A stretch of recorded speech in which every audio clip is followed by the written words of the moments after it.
freedom of speech, fundamental rights, freedom of conscience, academic freedom, freedom of press, and the right to listen. You're listening to So to Speak, the free speech podcast, brought to you by FIRE, the Foundation for Individual Rights in Education.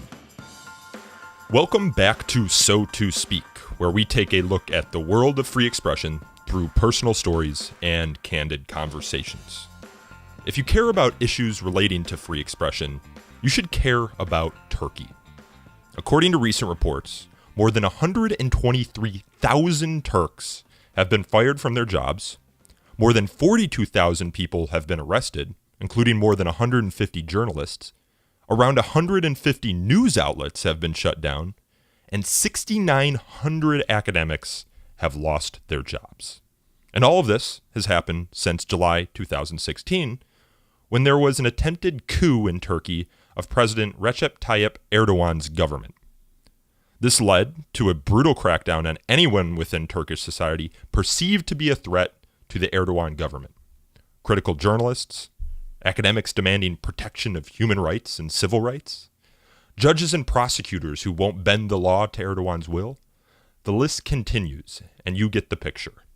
And to justify this crackdown, surprise, surprise, the government has used emergency decrees and overbroad and vague speech codes. Sound familiar? I spend my days fighting speech codes with the Foundation for Individual Rights in Education, and standing up for students and professors who find themselves punished for violating these illiberal, and at public colleges, unconstitutional policies. And while the violations of student and faculty rights on American campuses seriously threaten the fabric of our liberal society, what's been happening in Turkey recently makes what's been happening in the United States look almost petty. While, for example, we often see a professor's job in danger because they dissent from a campus orthodoxy, never do we see that same professor jailed for their dissent, under threat of a permanent blacklist from ever finding a job ever again. Turkey is a unique country, as I'm sure many of you know, and it's packed with cultural heritage. It's nestled between Europe and the Middle East. It borders Bulgaria and Greece to the west, and it shares borders with countries like Iraq, Iran, and Syria to the east. For example, war-torn Aleppo in Syria is just over 30 miles from the Turkish border. Needless to say, it's not an easy part of the world to be in right now. Unlike many other countries in the Middle East, Turkey claims to be a secular state, although an estimated 90% of its citizens are Muslim. In many ways, because of its secular government, we in the West are ignorant of what's been happening in Turkey lately, including myself. Superficially, we see Turkey as a quote-unquote Western Middle East country that has a reverence for democracy, individual rights, and a desire to enter the European Union. It's been a United States ally for many years in the war on terror. We have bases there. But those preconceptions are years old at this point. Even before the 2016 coup attempt, Turkey has been in a downward spiral toward authoritarianism, and it uses the rhetoric of democracy to shroud serious attacks on individual rights. So to help shed light on what's been going on in Turkey, our guest today is Mahir Zeynalov. Mahir is a journalist with the Huffington Post and Al Arabiya. He started his career with the Los Angeles Times, and he later joined Today's Zaman and worked there until the Turkish government shut down the newspaper in 2016. What's been happening in Turkey is a personal affair for Mahir. He was deported from the country in 2014 for critical coverage of the Erdogan government. He faces jail time if he ever returns. And his Twitter accounts have been banned in the country. It was recommended I speak to Mahir by a colleague of mine, Sarah McLaughlin, who herself has been critical of Turkish crackdowns on civil liberties and who told me that Mahir's Twitter account is a must-follow for anyone seeking news on what's been going on in Turkey. And she was right.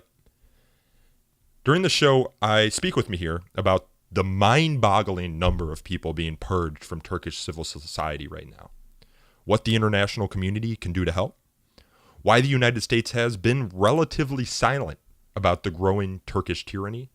We also talk about the love affair, or the growing love affair, between Erdogan and Russian President Vladimir Putin, and the bizarre support that Erdogan has within the Turkish population. This podcast was recorded on Tuesday, January 10th, and the arrests and firings, I should say, have only intensified since then. Just this week, the Turkish parliament approved a new draft constitution that, to me, seems to give Erdogan tremendous power and has the potential to transform the country into more or less an executive branch dictatorship. The new constitution will likely be voted on in an April referendum, and I will certainly update our listeners about the outcome of that referendum on this show. Mahir is in Washington, D.C. I live in New York City. So we spoke on the phone. If the audio quality sounds like that of a phone conversation, it's because it was a phone conversation. But you should be able to hear everything we're saying clearly. If you really enjoy this conversation and want to hear more about Turkey, we'll be releasing a first ever, so to speak, extra tomorrow. It'll be a conversation with Middle East Studies Association President Beth Barron, whose organization has been sounding the alarm bells and helping scholars in Turkey for quite some time now. Originally, I intended to combine my conversations with Mahir and Professor Barron into one show, but after our editor Aaron Reese and I thought through it some more, we decided it best to give each of these fantastic guests their own space. So again, you'll hear Beth Barron tomorrow, although she'll be mentioned during this podcast. Anyway, I'll get out of the way. Now on to our conversation with Mahir Zeynalov. Mahir, thanks for coming on the show. Thank you. It was recommended that I speak with you by my colleague Sarah because you seem to be one of the most active people on Twitter, sounding the alarm bell about what's happening right now with essentially civil society in Turkey. Can you kind of give us a 30,000-foot overview of what's happening in Turkey right now? We know that at least 169 media outlets were shuttered in the past 6 months, especially after the emergency law was declared on July 20th, just 5 days after the military coup attempt in Turkey. And the media crackdown has significantly escalated since that time. We know that at least 1 or 2 journalists are being jailed almost every day on average since that day in July last summer. Yeah, and I read that like the New York Times isn't even running bylines by their journalists in Turkey for fear of any sort of reprimand that the Turkish government might have of them.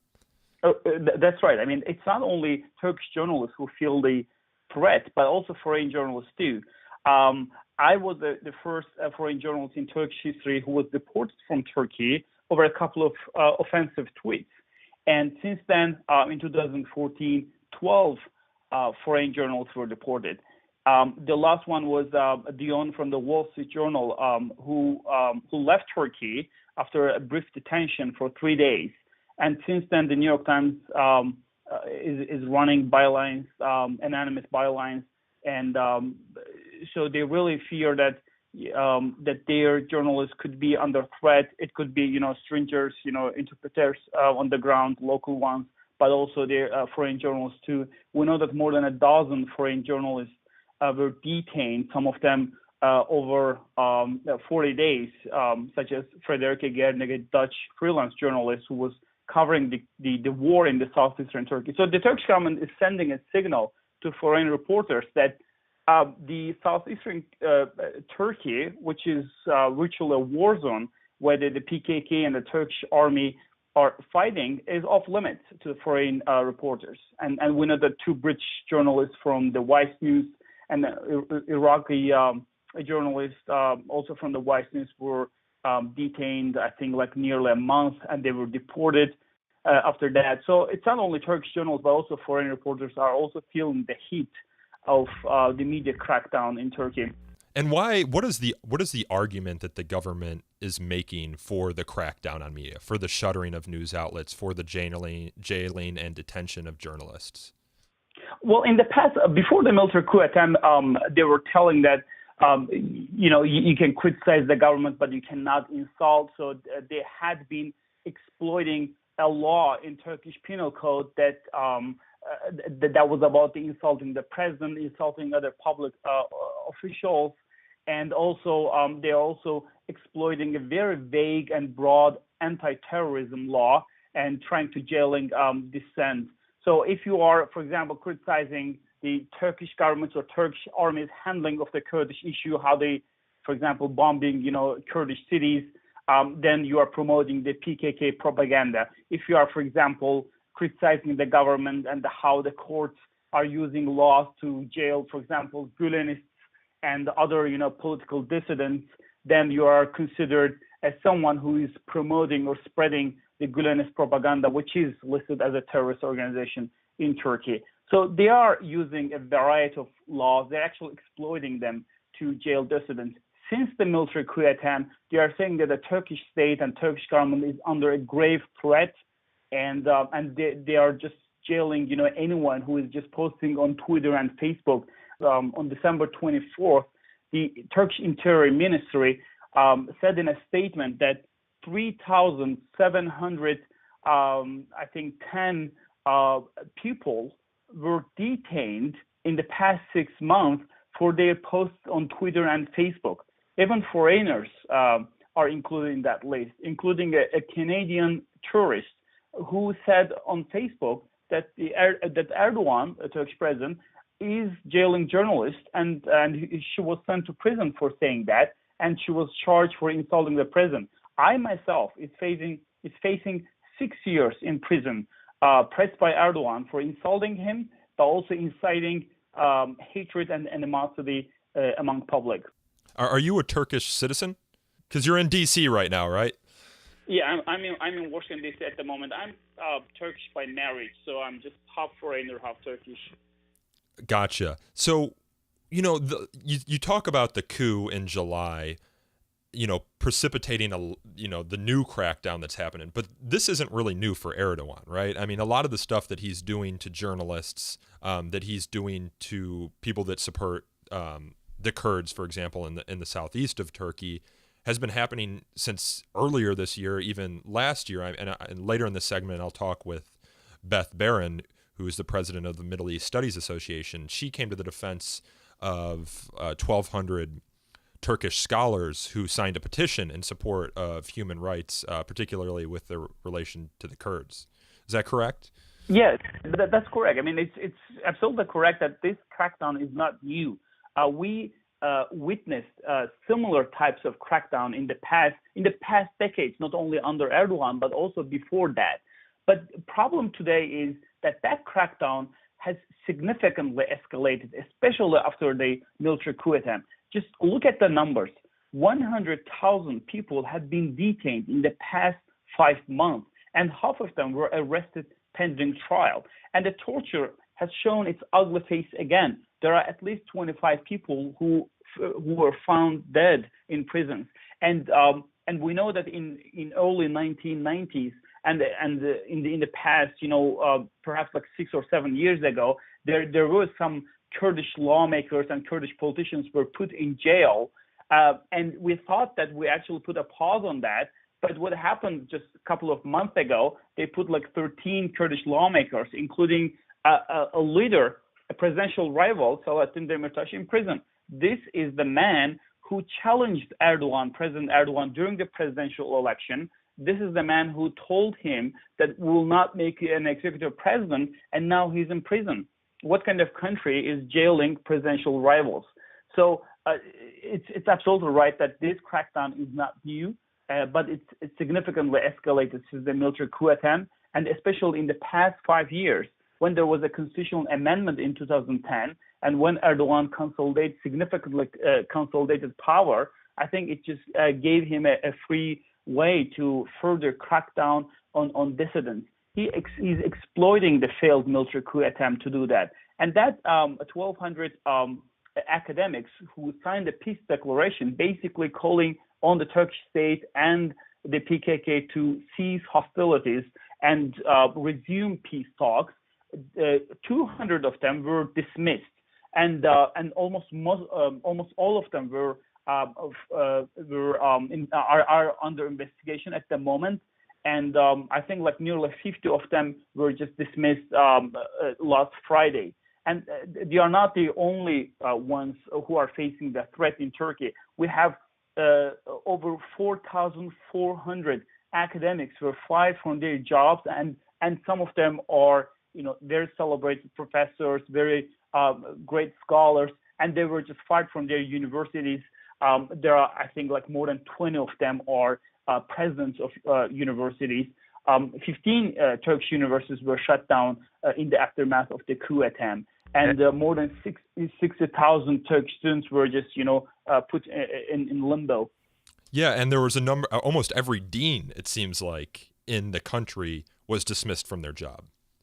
Well, I'm not sure about how many deans. If all of the deans were dismissed, but I know that 1,600 deans were asked to resign after the military coup. Yeah, that's what I'm referencing. Right. I mean, I'm not sure if they are like all of the deans, but I know that there are nearly 2,000 academics who are in prison at the moment, and I know that the 4,400 academics were fired in the past 5 months, and there are hundreds of academics who just, fled the country. Those danger boats that used to carry Syrian refugees to Greece are now filled with Turkish professors. And I think it's safe to say that we have the most educated prison population in the world. It's pretty incredible. I mean, when you're talking about those 1,200 signatories to the peace petition, Erdogan went on public television or public radio or whatever it was and called them enemies of the state. He said they were inciting people to hatred. He called upon the institutions, everyone who benefits from the state, to punish them without further delay. And I mean, that's something that's almost inconceivable here in the United States.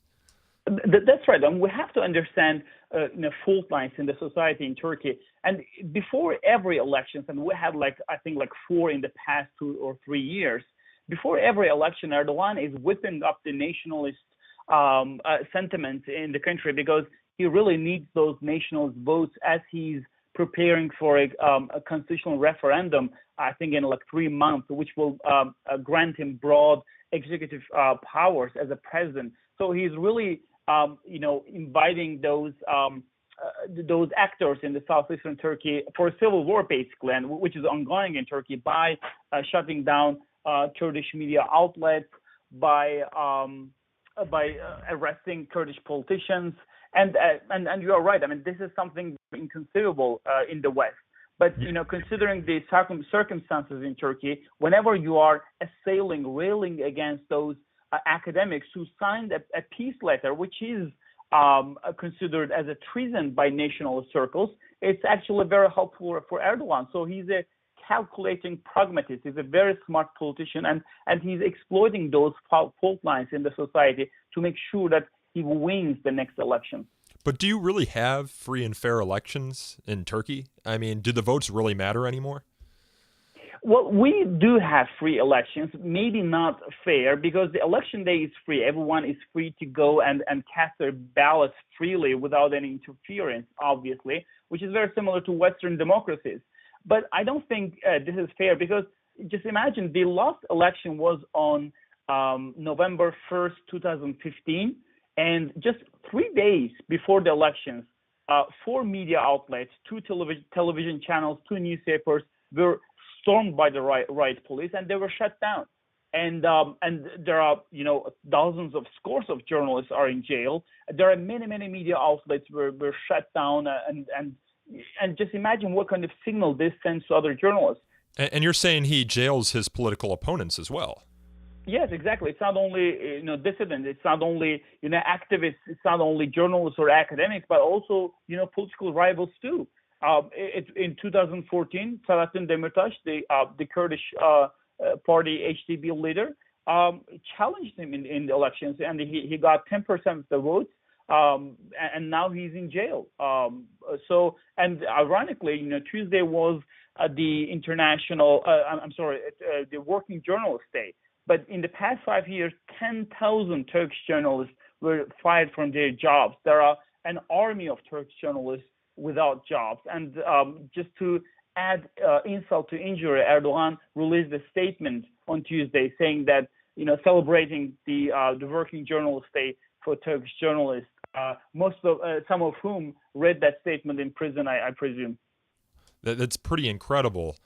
And also, I mean, I mentioned when you first came on the show the deterioration of civil society in Turkey from the top. I saw a tweet that you had from over the weekend where you talked about how the Erdogan government is going ahead and shutting down NGOs, nonprofit organizations that support things like a wide range of things that seemingly have no connection to the Gulen movement or to the Kurdish peace process, things like the Oncology Foundation, the Health for Everyone Association. So it seems like, what is Erdogan looking for here?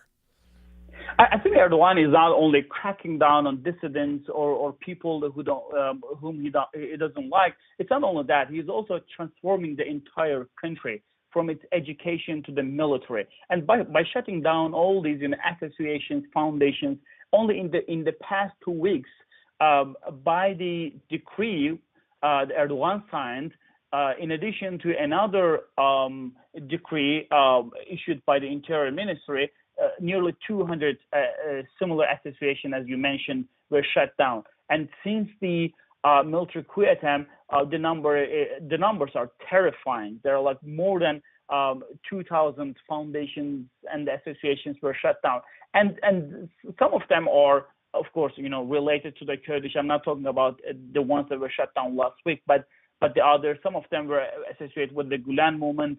Some of them, are just foundations that just want,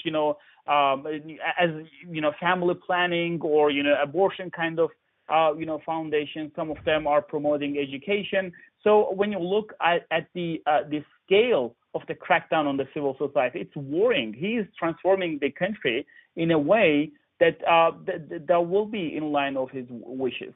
Yeah, and it seems like what he's doing. I mean, I'm not a Turkish citizen. I can't even really.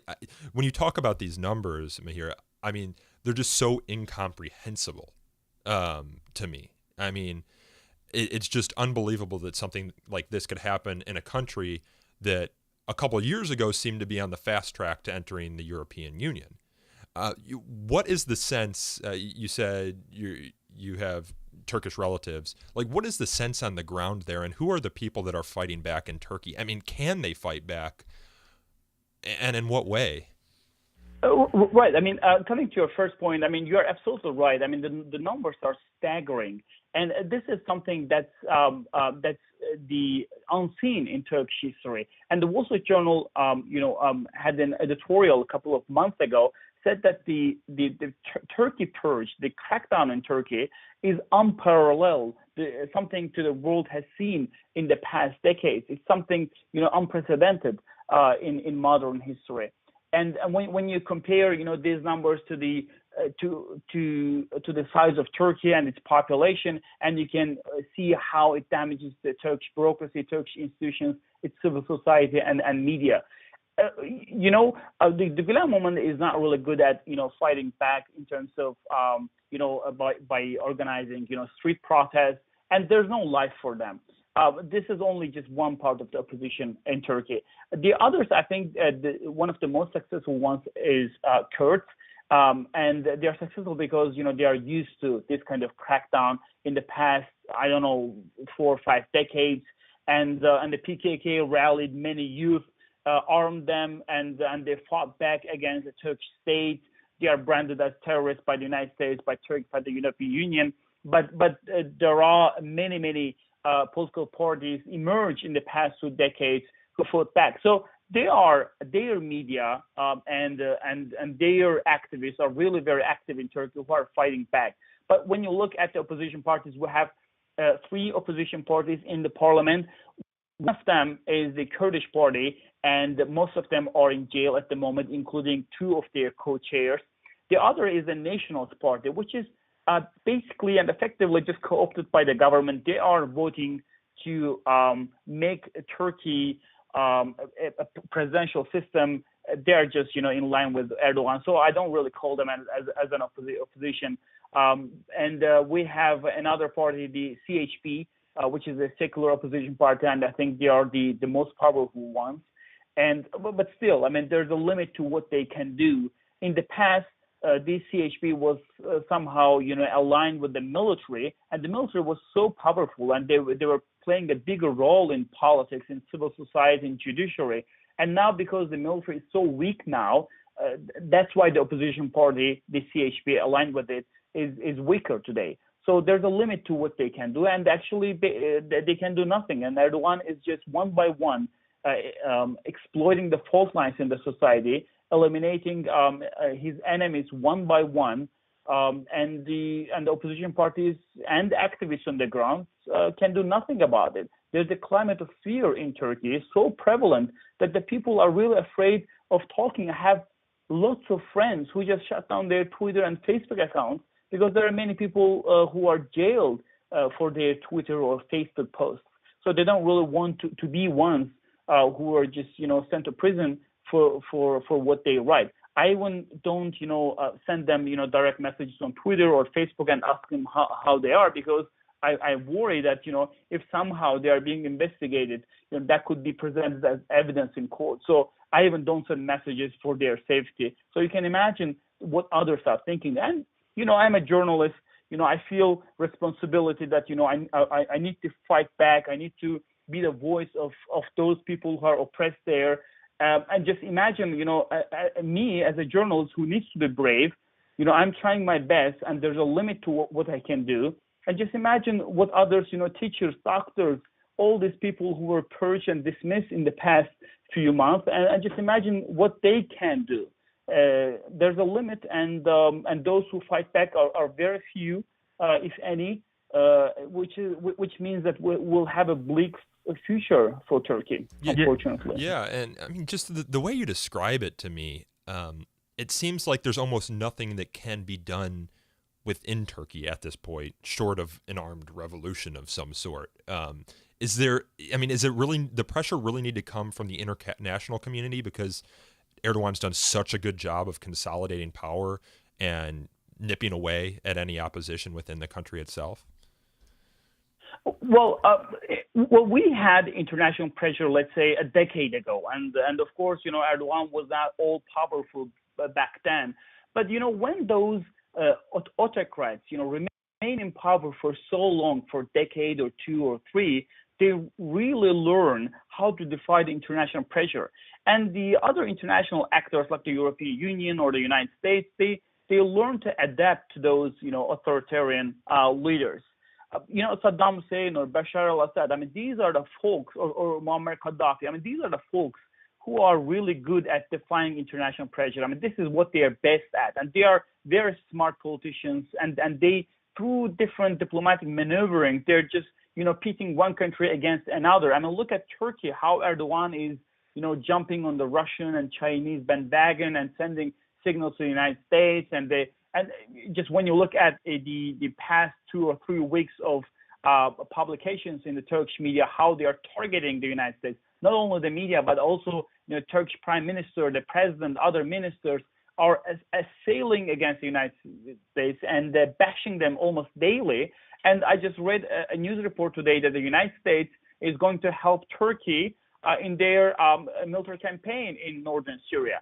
So when I look at these facts, I see that the United States is now considering to adapt to Erdogan and look at him as someone who is the leader of Turks and who is there to stay. There's a limit to what the United States can do. George W. Bush was the president who invaded countries to bring democracy. And, Barack Obama just turned a blind eye as many, leaders, including Erdogan, slid into autocracy. And we now have, Donald Trump, whose, victory was celebrated by dictators like Putin, like, Erdogan. So when I look at the development in the world, and there's the upsurge of populist leaders all across the world, not only in Turkey but also in Europe, things with the Brexit and the United States and the Philippines and Russia. I think that this is the new reality. This is the new normal. And the membership with the European Union is on life support, if not dead. There's almost nothing the European Union can do. There's a migrant deal that the European Union is very much interested in preserving. because the influx of the Syrian refugees through Turkey into Europe is also fueling xenophobic, racist sentiments in Europe and giving rise to those populist leaders. And with crucial elections in Europe next year, particularly in France, I think they are really aware of the fact that they have to keep Turkey happy so that it does not allow those Syrian refugees to cross from Turkey to Europe. And Turkey needs the European Union money in the face of the economic crisis they are facing there. So I think it's a win-win situation for both sides, and the international community can do nothing about that. The Amnesty International, Human Rights Watch, other rights advocacy groups, they are just crying fool. Turkey is not really paying attention to them, and the Turkish society is actually reviewing them as tools of the Western imperialism and oppression. So at home, the situation is bleak. When you look at internationally, there's a limit to what they can do. Yeah, well, I mean, when you say things like that, and you say there's a rise of nationalism and nationalist leaders like Erdogan, I mean, does Erdogan have a lot of support in Turkey? Yes, I think this is one of the few things that that in the Western world people don't really see. They believe that Erdogan is a leader of a minority group who is just oppressing Turks, like in Syria, the Bashar Assad is a leader of a minority group. I think this is a misconception. One of the latest surveys show that 53% of Turkish people actually supporting Erdogan. I mean, he's wildly popular in Turkey. So in that sense, he kind of effectively established a tyranny of majority. It's not like a few people trying to establish a repressive regime over others. The number of the people who are happy the way Erdogan is handling the country is perhaps the biggest in Turkish history. It's very similar to Putin. Whenever I'm reading, news reports about, Vladimir Putin and Russia, and I say, hey, wait a second. I mean, this is very familiar to me. He's a nationalist leader. He's just whipping up those national sentiments in the country. He's just, he's a textbook definition of populism, claiming that, there are special interest groups, not in Turkey, but also internationally. There are dark evil circles with global links, and they are targeting Turkey in the aftermath of every major terrorist attack or bombing attack or shooting. Every time the Turkish media, from the orders from the authorities, obviously, they're just, and also politicians too, are just saying that, Turkey is a target. They are attacking us instead of officials resigning or taking responsibility or trying to fix the situation. And when you look at the security situation in Turkey, only in 2015 we have more than a dozen bombing attacks. And we fear that the Turkey will turn into another Syria or Iraq. Yeah, and it seems like such a predicament to me, especially when you have a United States which is essentially impotent in holding Turkey to account. I know Secretary of State Kerry was there last year, I believe after the coup. United States uses Turkey as a base in many ways for its operations in the Middle East, right? So they don't want to push back against Erdogan too hard, lest they lose their one true ally, military ally in the region. Is that right? Yes, it's right. I mean, Turkey had been a Turkish ally, but I'm not sure if they are a strategic ally at the moment or not. I think they are more. Yeah, well, with Russia, yeah. And I mean, look, Erdogan met with Putin for 5 times in the past 6 years, and they just talking on the phone almost in every 2 weeks, and military cooperation between Turkey and Russia is increasing in northern Syria. And the Russian, warplanes are giving an air cover for Turkish military campaign in northern Syria. This is something the United States did not do, and now they are trying to rectify the situation by helping Turkey, trying to halt the Turkish-Russian military cooperation. But you are right. I mean, Turkey is just right on the border of Syria and Iraq, where the United States is fighting against ISIS there, and with incoming administration, which promised that it's the crux, the centerpiece of their foreign policy will be fighting and defeating ISIS.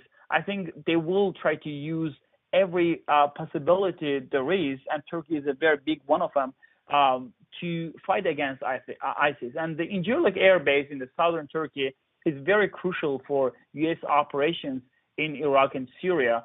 It's otherwise very costly when they fly jets from the Gulf region, and Incirlik Air Base in southern Turkey is very close. I think it's very geopolitically, Turkey is located in a very important place, and the United States will not want to lose Turkey to Russia too. So it kind of seems like there's a rivalry going on between Russia and the United States, trying to make sure that Turkey stays in their orbit. And I think Russia is doing a better job now because Erdogan himself views the Western countries as a threat to his authority and to Turkey in a broader sense.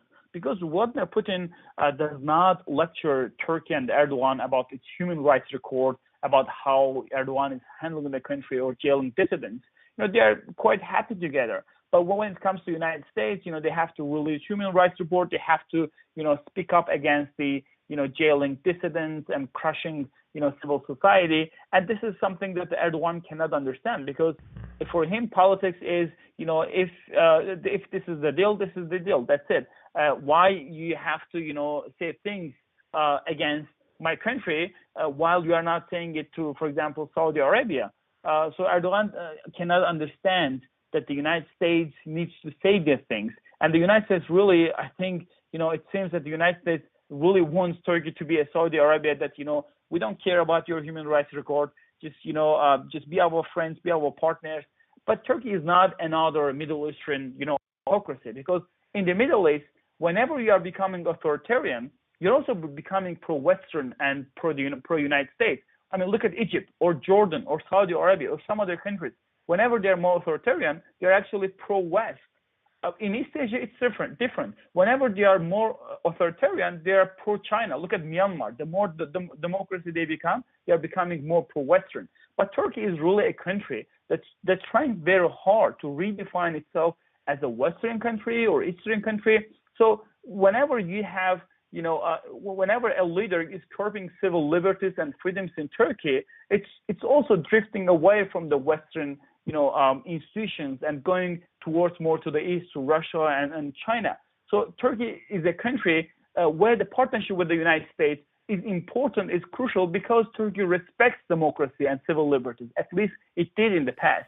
Well, it still uses the rhetoric of democracy. I mean, you talk about how Erdogan celebrates journalists at the same time he's jailing them. I mean, Vladimir Putin does that same sort of thing over in Russia. And I think the fact that they'll use the rhetoric of democracy and the rhetoric of human rights, while at the same time violating democracy and violating human rights, allows their Western partners, or at least those of us in the West, us regular citizens who aren't as tied into what's happening on the ground, to take our eyes off the ball, in a sense. And that, in a sense, is even more dangerous than having a place like North Korea, where we all know what's happening and there's nothing that the North Korean government can say to convince us otherwise.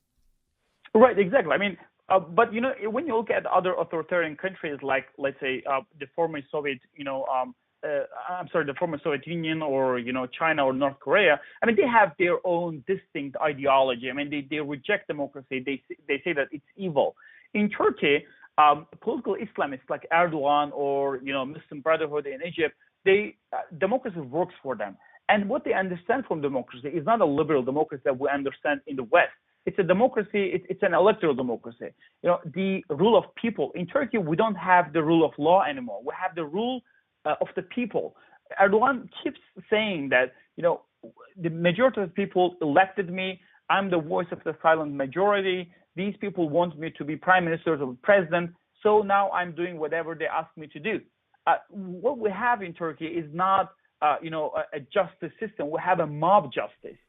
Well, do you think that, I mean, you said earlier, I think you cited a study or a poll that said that 53% of the country supports Erdogan. I mean, I was talking to one of my friends who's actually was a refugee from the Soviet Union and was talking about Vladimir Putin and said, yeah, Vladimir Putin, they say he has this 80% approval rating, but all that really means is there's 20% of the people who felt confident enough that they could say that they didn't support him. I mean, are we getting a little bit of that in Turkey too, that people are just afraid to support Erdogan's opposition? I mean, if I'm a regular citizen of Turkey and I see undoubtedly my neighbors getting thrown in jail for the most tenuous connections to an opposition party or an opposition movement, I don't know that I could be confident that I could go to the polls and vote for someone other than Erdogan. Yeah, but you actually confuse the United States or some other Western countries with Turkey, which is the situation is very different. I mean, look, Yeah. and my wife, felt all this brunt and were just kicked out of the country. I'm wanted for arrest in Turkey. I have lots of friends who are wanted for arrest, who are living in exile. I have, nearly 300 people, most of them, reporters in Turkish prisons at the moment. And I'm not the only one who has this situation. There are many of people I know who are Turks who have those relatives in jail. And some of their, immediate family members support Erdogan. And the reason is because they don't really care about their relatives. They don't really care about, how Erdogan treats people. The society is so polarized. There's so many fault lines that they really think that this is a life and death situation in Turkey. You can be, friends. If you're a Democrat, you can be friends with a Republican. If you're a Republican, you can be a friend with a Democrat. But when you look at the United States in the past, let's say 2 years, how polarized it is, how it's very difficult for those who are supporting Trump to come together with the never Trumpers. So in Turkey, just multiply this with 10 times, and you will get the picture. So that's why Erdogan is very powerful. It's because he exactly understands how Turkish society works. The fault lines, he's exploiting those fault lines. He's just striking alliances with other groups, eliminating one opposition force and then going after another one by one. In just 15 years, he just absolutely finished the Turkish society. For example, let's say the Turkish authorities raided an opposition newspaper, I think back in October, right? They did not just went to the newspaper and arrested everyone. They arrested 13 people, but those 13 people are liberal wing of the newspaper and lost and hated by the old guard establishment of the newspaper. So he effectively pitted one part of the newspaper against another and tried to make sure that some of the readers of the newspaper do not rally behind those columnists and journalists in the newspaper. So he's a very smart politician. He exactly understands how these lines work both at home and also abroad. So that's the reason why so many people are supporting him. And one of the hallmarks, one of the signs of being an authoritarian leader is that the majority of people is supporting you. It's not because they approve how you handle the country, but there's the almost entire Turkish TV networks, newspapers are brainwashing the society 24/7, and there are many people who have no idea about these corruption allegations and how people are feeling the heat under the authoritarian government. And those who do are so polarized that they just support Erdogan because they say that, look, we had Gezi demonstrations 3 years ago. We had then corruption investigation, which they claim was a coup, and then we had the military coup attempt. And when you consider how Erdogan came to power, the background of it, since the 1990s, we had only one single government. And between 1990 and 2001, we had 10 different governments, coalition governments. We had two major economic financial crises in Turkish history. One of them was in 1994, and the other was 2001. And Erdogan came to power in 2002. And two pillars that kept Erdogan from falling apart was political stability and economic stability. And these are, reinforcing processes too. And Erdogan was very successful in preserving both political stability and economic stability, which was, which we didn't see before him. So Turkish people are rewarding that. Turkish people are saying that, okay, Erdogan is someone who can keep, Turkish society firmly in place. We don't have political turmoil. We don't have economic crisis. So we are happy. Yeah, as they say about the old fascists like Mussolini, they might be fascist, but they make the trains run on time, for example. So Actually, there's a famous motto in Turkey. Whenever there were, allegations of corruption, some of the Erdogan supporters said that, okay, fine, they are stealing, but at least they are working, which was kind of a motto, very, embarrassing motto of, Turkish government loyalists. yeah. Well, how we're running out of time here. I know it's really hard within Turkey to get this sort of information outside of Turkey. I saw that you tweeted a couple of days ago that police now have access to internet users' account information in case they commit any sort of like quote unquote crime on social media. How are you getting information? I mean, you don't need to tell me specific sources, of course, but like, how do Westerners get this information outside of Turkey? And like, where should we go to learn what's happening aside from your Twitter account, which is at Mahir Zanalov, MahirZeynalov.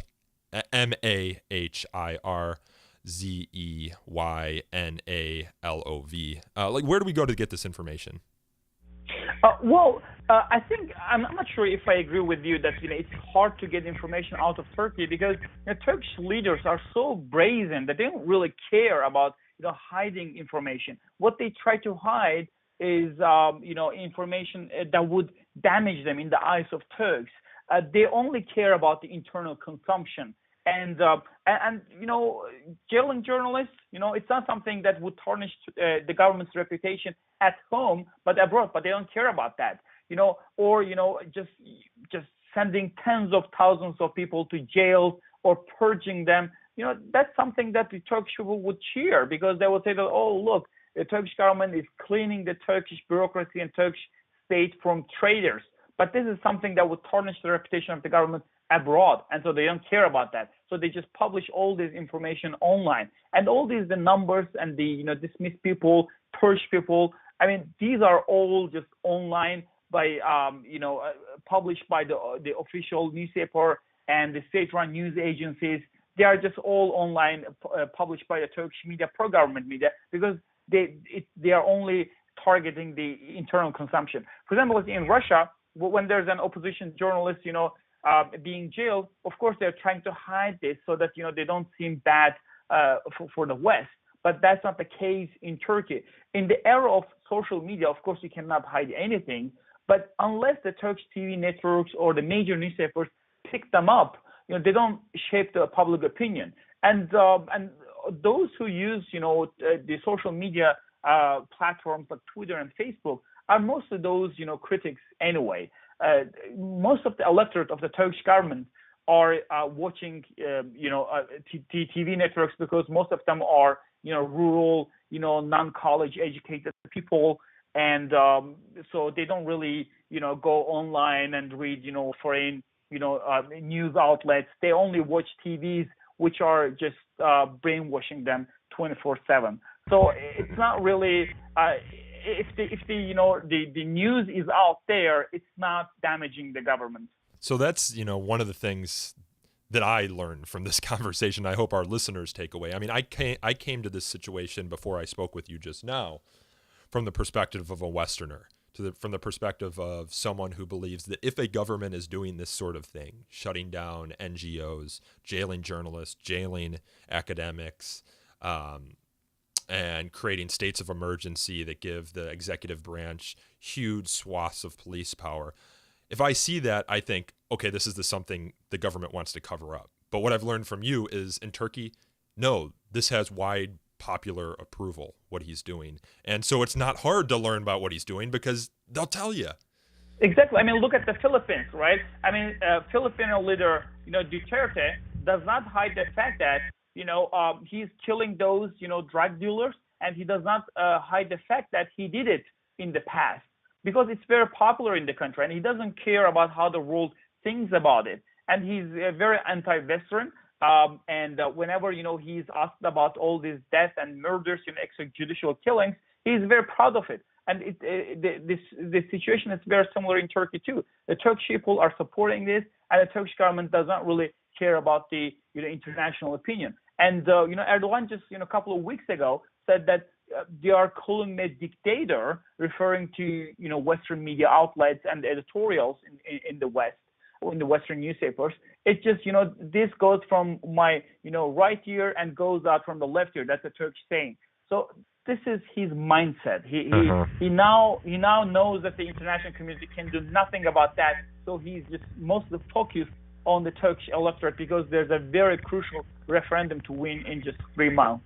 Yeah, and one of my questions for you was going to be, if Erdogan were to lose power, would Turkey be a safer place for journalists and professors and other regular citizens, or has the culture changed so drastically in Turkey that, they're sort of screwed even if he is gone because there's this populist sentiment that supports what he does? And I think your answer would be, well, Erdogan isn't the whole problem right now. Right, exactly. I mean, we also have this, culture of, mob lynching or mob justice.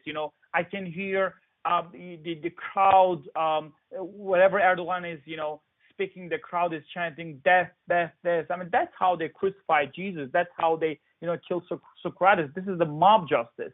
And, in Turkey, you can be easily jailed for offensive remarks. In Turkish culture, you cannot swear at people. It's considered as a dishonorable thing. And whenever, you write, very harsh criticism, I mean, let alone just, insults and swearing words, just when you write, harsh criticism against, Turkish politicians, you can find at least 20 articles in the Turkish Penal Code that would criminalize whatever you write. And Turkish people would say, hey, I mean, just if you criticize, but why are you insulting? So they're actually using those criticism to kind of like portray you as someone who is, insulting the president or public officials. So it's all about, it's really very linked to the Turkish culture, where the leader is venerated, is revered, and where you cannot insult them. You have to respect them. And whenever you don't respect the Turkish president, people have a hard time understanding it. We have a respect to the office of presidency or the state or public institutions. And as a citizen or journalist or activist, I may not have, right? But in Turkey, you cannot say that I support the military coup attempt. There could be a possibility that someone supports it, right? And this is protected under the freedom of speech, freedom of expression. But if you say that I support the military coup attempt, for example, then it's criminal. Something that's, inconceivable in the Western countries. So this is also about culture, that the Turkish people needs to be informed and educated that, when you open the gates of criminalizing speech, this will actually turn back as a boomerang against you. And there's no way that you can stop it. There's no limit. When you open the gates of, xenophobia or racism, it does not stop somewhere. It will just target everyone. So we have to, as Turks, we have to understand this fact. But there are many people in Turkey who support these jailing journalists, not because they don't like them, just because, they don't have that, mindset, that mentality that you cannot, try or prosecute journalists because you can hardly serve justice in those trials. Yeah. Well, I mean, it's sort of a dispiriting conversation for me to have with you right now, because it seems like a very bleak outlook. And the things you're talking about, the criminalizing of speech, these are things that in the work that my organization, the Foundation for Individual Rights in Education, does on college campuses, we see all the time. The use of speech codes that are well-intentioned or seem to go after things that no one would disagree with end up being wielded by people, those in power, who you want to use them to essentially crush dissent or go after their own, petty disagreements. And here in Turkey, you have Erdogan using, statutes that criminalize things like terrorist propaganda to go after people, like signatories to the peace petition, for example. So it's just very dispiriting, and following your Twitter account, while very informative, demonstrates to me that in the West, should be those of us who support free speech as one of our foremost concerns. And as you sign off here, because we're running out of time, where should those interested in learning more about Turkey go to get that information? Well, there are several news outlets in English. I think one of them is Hürriyet Daily News, where they can get their news from. And they are, somehow somewhat independent, although questionably. And there's, if they want to get the government version of events, they can go to Daily Sabah. When they Google them, you can just, access their websites. And there's another, opposition news outlet called TurkishMinute.com. If they go there, you can actually see the crackdown on the opposition and the latest, breaking news about Turkey. And there is another website that I think is very interesting. They keep track of the crackdown in Turkey by numbers. It's called TurkeyPurge.com. If you go there, you can actually see all these, numbers about, journalists, academics, foundations shut down, and the people purged, and all these, the judicial proceedings there. So I think they are really very good, reference website that you can go to. And there's also another the website they called theglobepost.com, which I'm editing, and it's a relatively new website that we're also publishing somewhat investigative, in-depth articles about Turkey. And I think it's also a very good place to go and check out about what's going on in Turkey. And these are only just few Turkish the news outlets that are publishing stories about Turkey in English for the Western audience. Yeah, staggering stories. I mean, crazy and scary stories too. Well, I hope that you and your family stay safe. Of course, you're here in the United States, and we'll do what we can here in the free speech community to keep sounding the alarm bells about what's happening over there. But I want to thank you again for coming on the show, and keep up the great work and letting the world know about what's happening. Thank you very much. Thanks for having me. That was Mahir Zeynalov. To learn more about Mahir and the Turkish crackdowns, I highly recommend following his Twitter account, which is @Mahir Zeynalov. That is @MahirZeyNalov. Also, don't forget that tomorrow we'll be releasing our first ever So to Speak Extra, a conversation with Middle East Studies Association President Beth Barron. During that show, we'll learn more about what organizations in the West, like Mesa, are doing to fight the growing threat and existing threat to academic freedom posed by the Erdogan government. This podcast is hosted, recorded, and produced by me, Nico Perino, and edited by Aaron Reese. To learn more about So to Speak, you can follow us on Twitter at twitter.com/freespeechtalk, or like us on Facebook at facebook.com/so2speakpodcast. You can also email us feedback at so2speak@thefire.org, or call in a question for a future show at 215-315-0100. Until next time, everyone, thank you for listening.